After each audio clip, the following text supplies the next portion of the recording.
Mga minamahal akong kabarangay, isang magandang araw po sa inyong lahat. Kung ako po ang mabibigyan ng pagkakataong mamuno sa ating barangay, nangako po akong na buong puso kung pasilibihan ang bawat isa sa inyo. Sisiguraduhin ko pong laging malinis at maayos ang ating barangay sa pamamagitan ng mahigpit na pagpapatupad ng tamang pagtatapon sa basura. Maglalagay tayo ng mas maraming basurahan sa bawat kanto upang maiwasan ng kalat sa ating lansangan.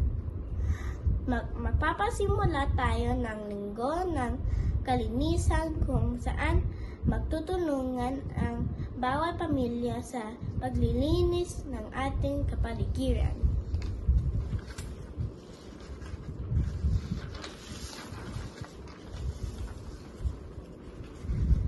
Para sa ating kaligtasan, palakasin natin ang seguridad sa barangay sa pamamagitan ng dagdag ng mga tanod at CCTV sa mga pangunahing kalsada.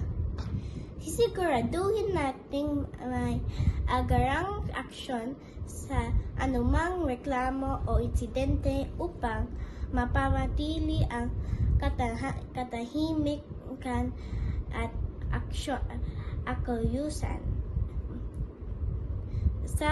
Sa larangan ng edukasyon, bibigyan natin ang suporta ang mga kabataang nais mag-aral sa pamamagitan ng libreng school supplies para sa mga kapos sa buhay.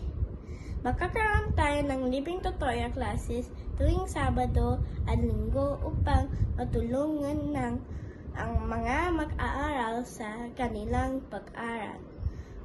Mabibigay rin tayo ng mga training para sa mga kabataang hindi na nakakapag-aral upang magkaroon sila ng kasanayan na magagamit sa pahanap ng trabaho.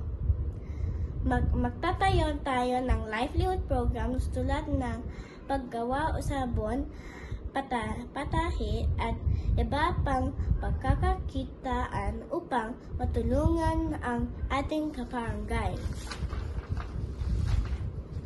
Mga organisa tayo ng job fair sa barangay upang mabigyan ng oportunidad ang mga naghahanap ng trabaho.